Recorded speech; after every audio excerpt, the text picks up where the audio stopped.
Mari kita memuji Tuhan bersama-sama pada pagi hari ini.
Can't go back to the beginning. Can't control what tomorrow will bring. But I know here in the middle is the place where you promised to be.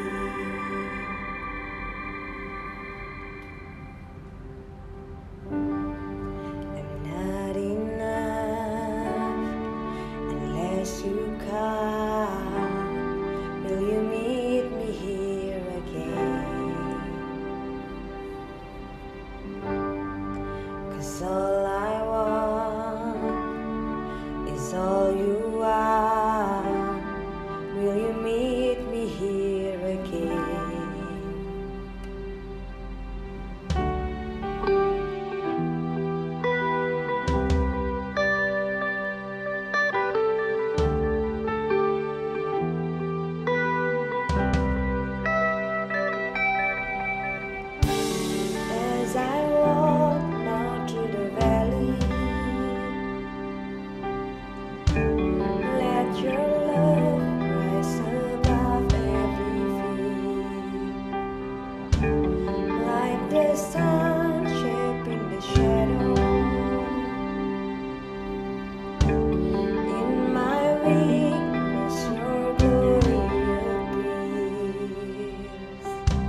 not enough unless you come.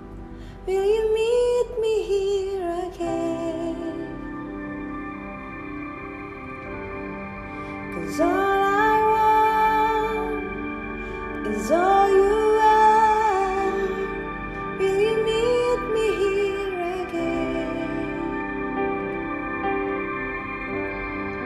I'm not enough unless you come.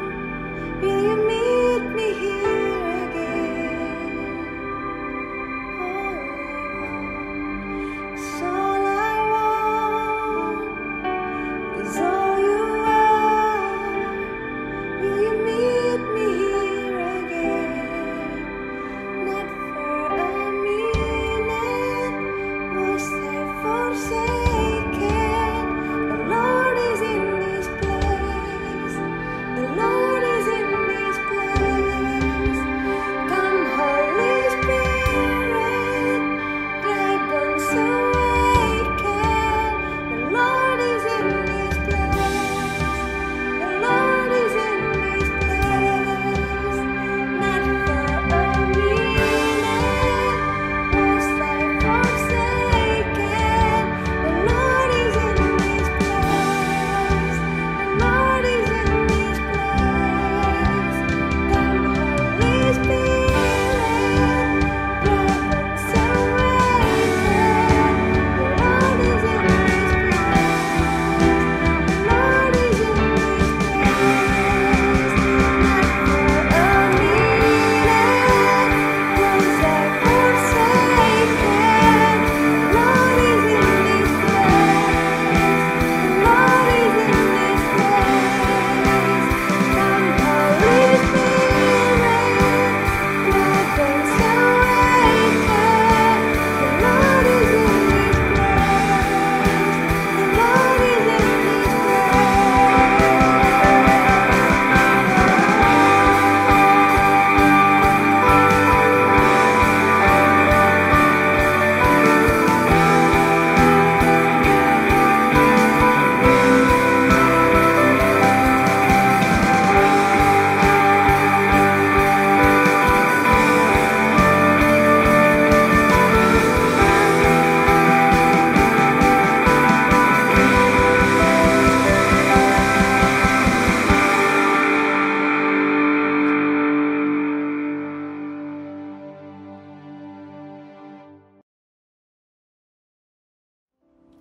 Halo teman-teman semuanya.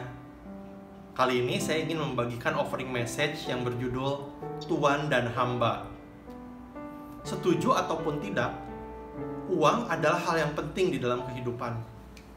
Alkitab sendiri mencatat ada lebih dari 2350 ayat yang berbicara tentang uang. Ibrani 13 ayat yang kelima katakan seperti ini. Janganlah kamu menjadi hamba uang, dan cukupkanlah dirimu dengan apa yang ada padamu. Karena Allah telah berfirman, Aku sekali-kali tidak akan membiarkan engkau, dan aku sekali-kali tidak akan meninggalkan engkau. Ayat ini mengingatkan kita agar kita tidak menjadi hamba uang, atau uang jangan sampai menjadi tuan kita. Uang adalah hamba yang baik, tetapi tuan yang jahat. Nah, bagaimana caranya agar uang tidak menjadi tuan dalam kehidupan kita? Yang pertama, kita harus bisa mengelola uang dengan baik. Kitalah yang seharusnya mengelola uang, dan bukan sebaliknya, bukan uang yang mengelola hidup kita. Yang kedua, bagaimana caranya agar uang tidak menjadi tuan dalam hidup kita? Yaitu jangan sampai kita terikat dengan uang. Tanpa sadar, kita bisa terikat secara emosional dengan uang. Bagaimana caranya agar kita tidak terikat dengan uang? Yaitu dengan memberi. Saat kita memberi, kita belajar untuk melepaskan keterikatan kita dengan uang. Setiap minggu, kita juga diberikan kesempatan untuk memberi. Dan biarlah setiap hal yang kita miliki, kita pergunakan untuk kemuliaan nama Tuhan. Sebelum kita memberi, mari kita satukan hati dan berdoa. Tuhan Yesus, terima kasih kalau kami boleh kembali beribadah online sebentar. Kami juga ingin memberi untuk pekerjaan tanganmu di dunia ini. Kau berkati tangan-tangan yang memberi 30, 60, akan 100 kali ganda. Di dalam nama Tuhan Yesus kami berdoa. Haleluya. Amin. Untuk memberikan persembahan, teman-teman bisa memberikan lewat QR Code.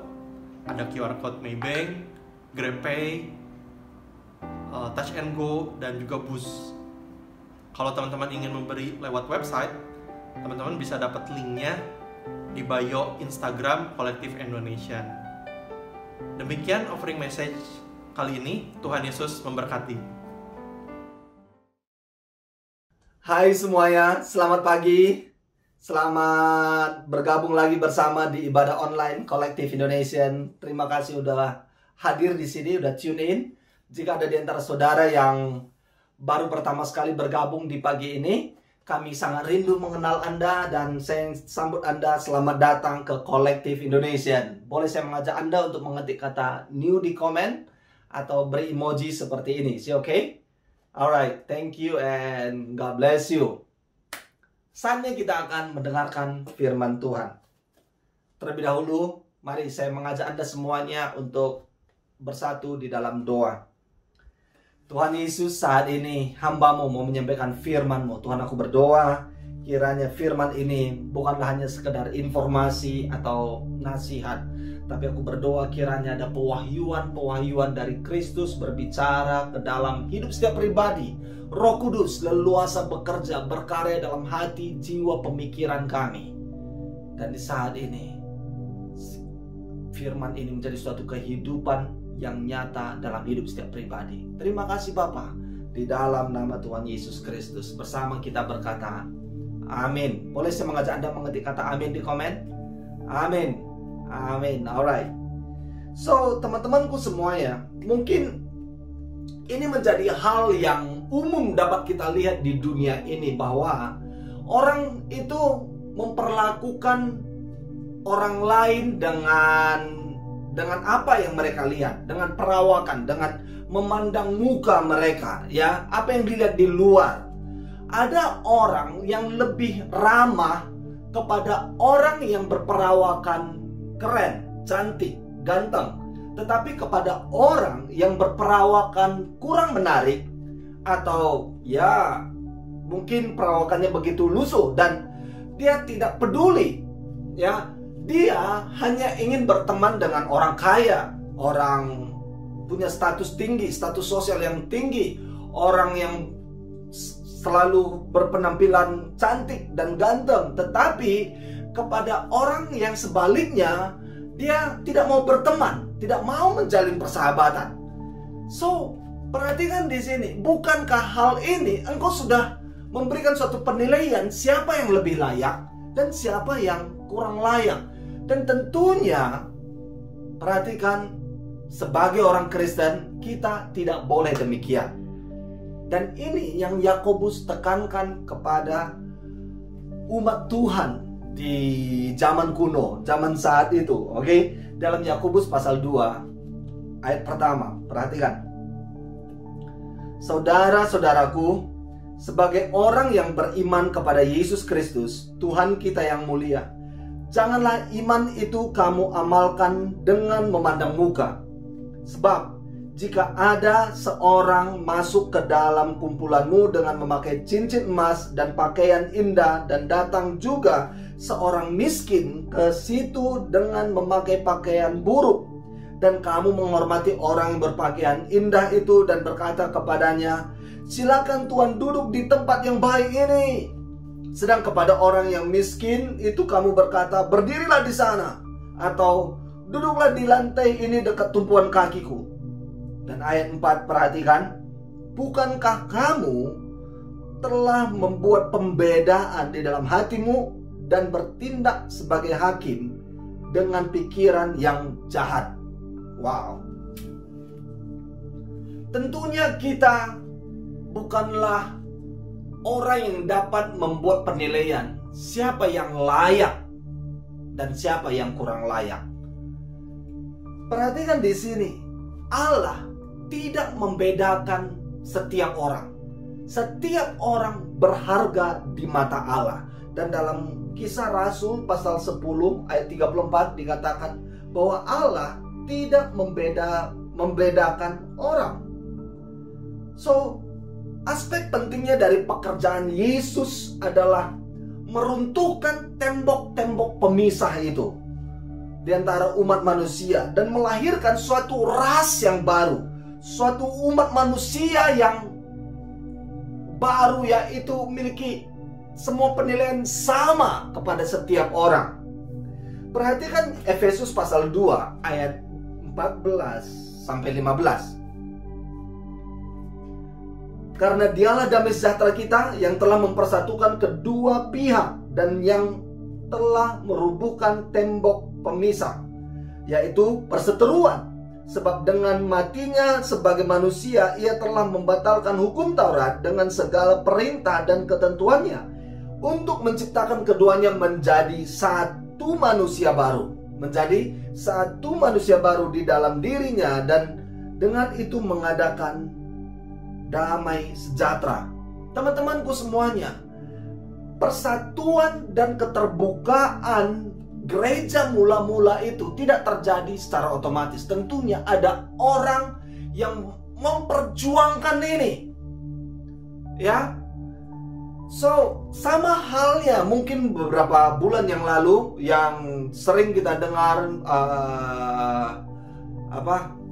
tagar yang begitu sangat terkenal di beberapa bulan yang lalu adalah Black Matters dan lain sebagainya, yang berperang untuk menghancurkan rasisme, kan gitu ya. Memang ada orang itu tidak rasis, tetapi yang perlu juga, apakah Anda berusaha untuk meruntuhkan rasisme, ya. Jadi perhatikan di sini, kita tentunya harus membuat suatu sikap bahwa setiap orang itu sama.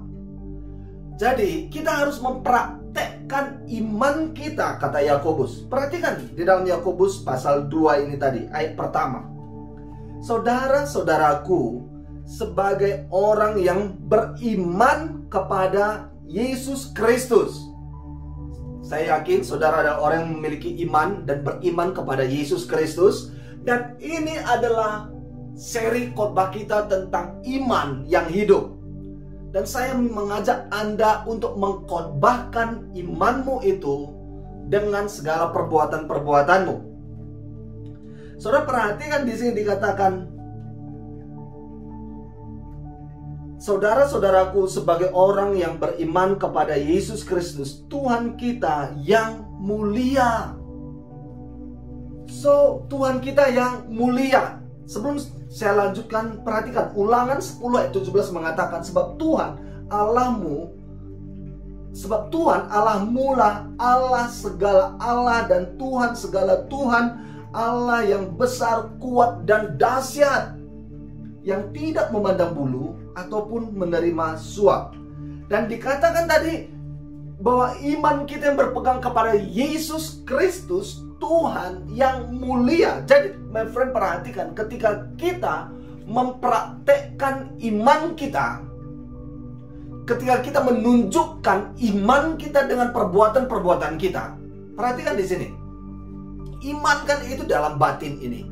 Tetapi ketika kita mempraktekkannya dengan perbuatan-perbuatan kita, kita itu menunjukkan kemuliaan Tuhan, memancarkan kemuliaan Tuhan, yang artinya bahwa kita itu menunjukkan kepada umat manusia tentang karakter-karakter ilahi, kebaikan-kebaikan Tuhan, tentang anugerah Tuhan, tentang kasih Yesus, bahwa Dia Allah yang tidak memandang bulu, tidak membeda-bedakan orang, tidak ada rasisme dalam dirinya, tetapi setiap orang berharga di matanya. Dan tentunya bagi kita yang menaruh iman, berpegang iman kepada Yesus Kristus, memandang setiap orang itu sama, ya, tidak membeda-bedakan. So, my friend, perhatikan di sini. Jadi di saat kita bersikap menunjukkan keberpihakan kepada orang tertentu. Artinya apa di sini? Saudara itu artinya saudara itu berbalik dari kemuliaan yang sejati, yang mewakili sifat dari Tuhan kita Yesus Kristus. Ketika Anda membuat satu sikap yang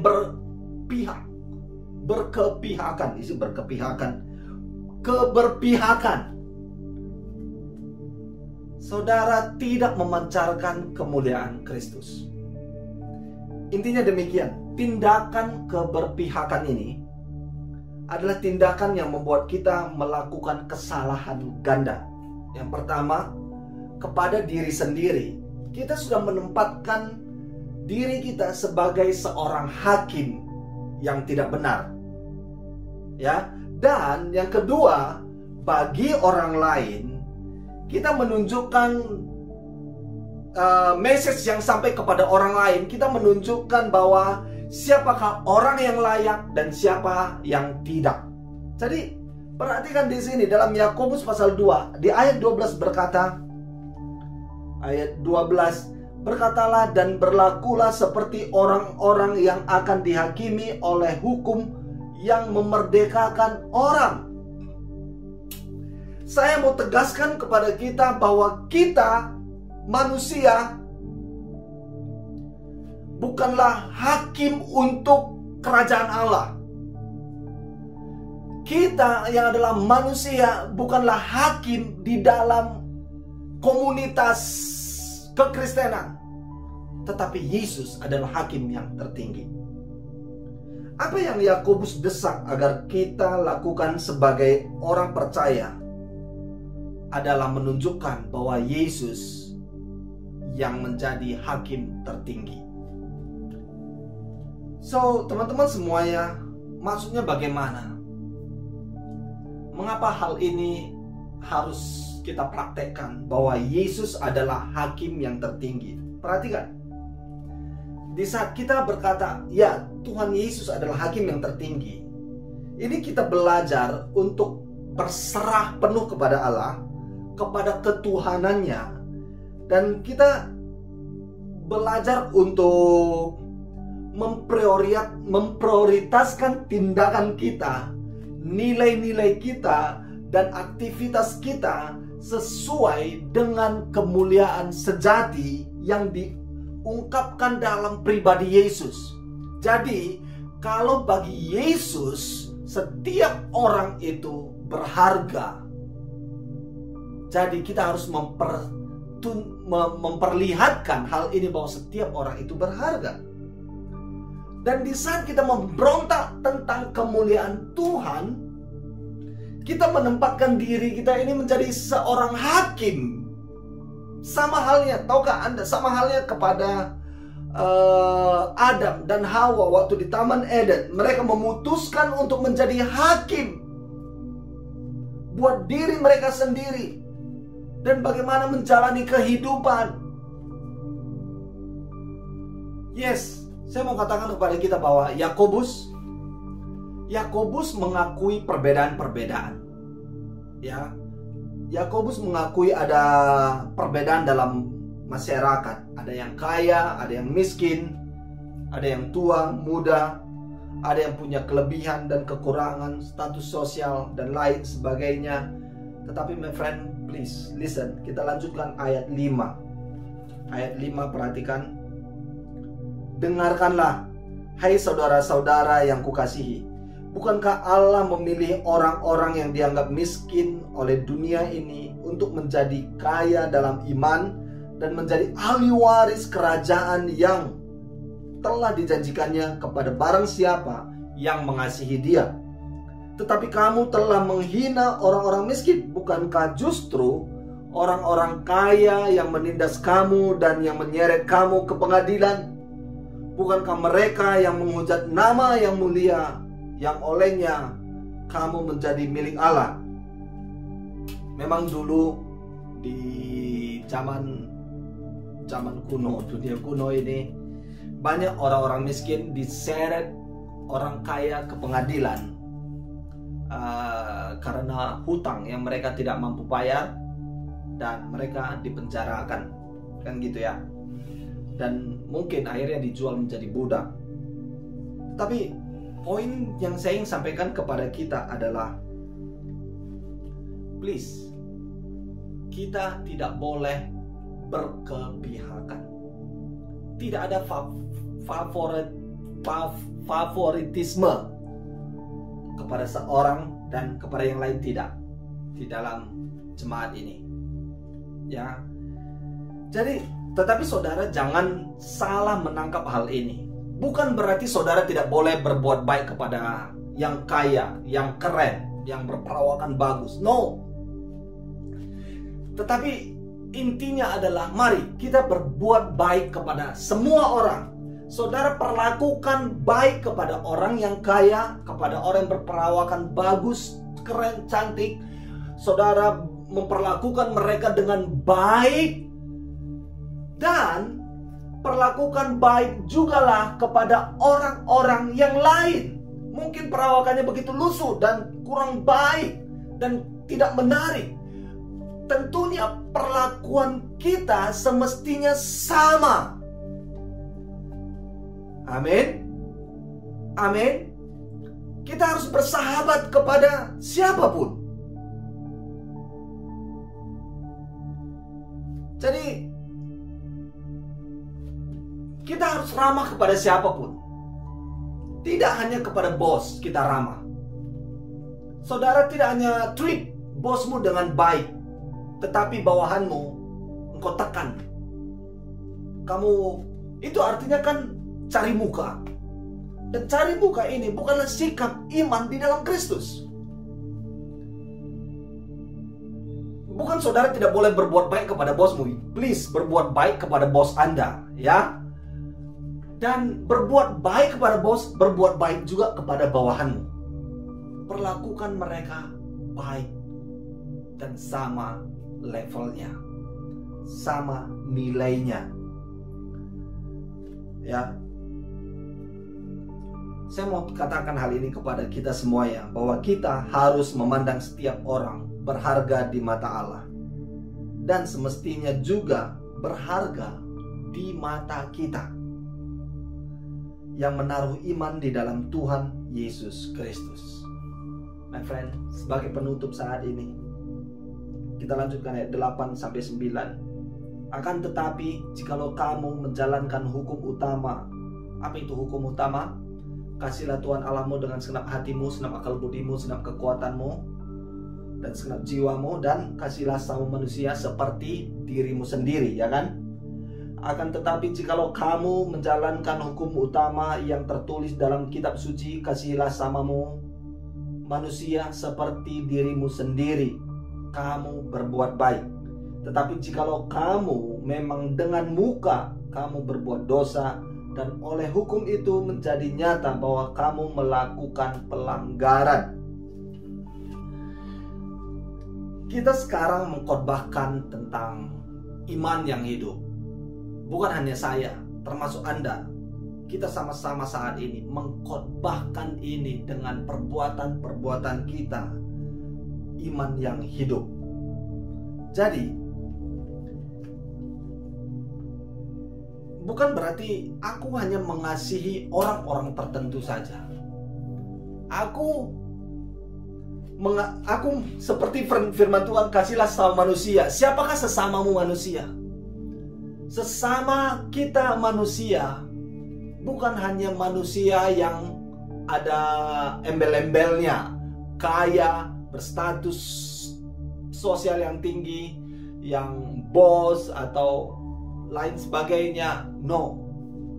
Di sini firman Tuhan mengatakan bahwa, perhatikan sekali lagi dikatakan ayat 8, akan tetapi jikalau kamu menjalankan hukum utama yang tertulis dalam kitab suci, kasihilah sesamamu manusia. Tidak ada tambahan manusia yang bagaimana. Yang penting karena dia adalah manusia, perlakukan dia, kasihi dia seperti dirimu sendiri. Di saat Anda rindu ingin selalu memperlakukan dirimu dengan baik, come on, kita harus treat, kita harus perlakukan siapapun di sekitar kita dengan baik. Termasuk orang-orang dalam pelayanan, termasuk orang-orang dalam gereja. Di gereja tidak ada yang status yang lebih tinggi, status yang lebih rendah. Semua kita adalah satu komunitas dalam kerajaan Allah dan gereja lokal kolektif Indonesia. Mari kita bersatu dalam doa. Tuhan Yesus, terima kasih Tuhan buat kasih, karunia dan anugerah-Mu dalam setiap kehidupan kami. Dan Engkau tidak pernah memandang muka, Engkau tidak pernah membeda-bedakan setiap kami. Kami tahu bahwa hidup kami berharga di mata-Mu, dan termasuk hidup orang sekitar kami. Sama, Engkau memandangnya mereka berharga. Dan Tuhan, aku berdoa, sebagaimana Engkau memandang mereka juga berharga, biarlah kami juga memandang setiap orang sekitar kami berharga di mata Allah dan berharga di mata kami. Terima kasih Bapa. Mampukan kami ya Roh Kudus dalam menjalani kehidupan yang demikian, iman kepada Yesus Kristus dan memancarkan kemuliaan Tuhan kami. Terima kasih Bapa, di dalam nama Yesus Kristus. Haleluya. Amin. Amin. Amin. Thank you my friend. Terima kasih semuanya sudah mengikuti ibadah dari awal hingga akhir. Mari kita perlakukan setiap orang sama di tempat ini. Termasuk saya mau ingatkan kepada kita menghargai setiap panggilan orang. So, saudara, kalau panggilanmu yang menjadi banker, panggilanmu yang menjadi pengusaha, menjadi full time di gereja, panggilanmu yang menjadi seorang IT, kita menghargai setiap orang apa yang menjadi panggilannya, dan tentunya semua panggilannya itu tertuju membangun kerajaan Allah. Kita semuanya memiliki satu tujuan, membangun kerajaan Allah. So, teman-teman semuanya, terima kasih sudah beribadah bersama di pagi ini. Dan selamat beraktivitas. Sampai jumpa minggu depan. Tuhan Yesus memberkati. Bye-bye.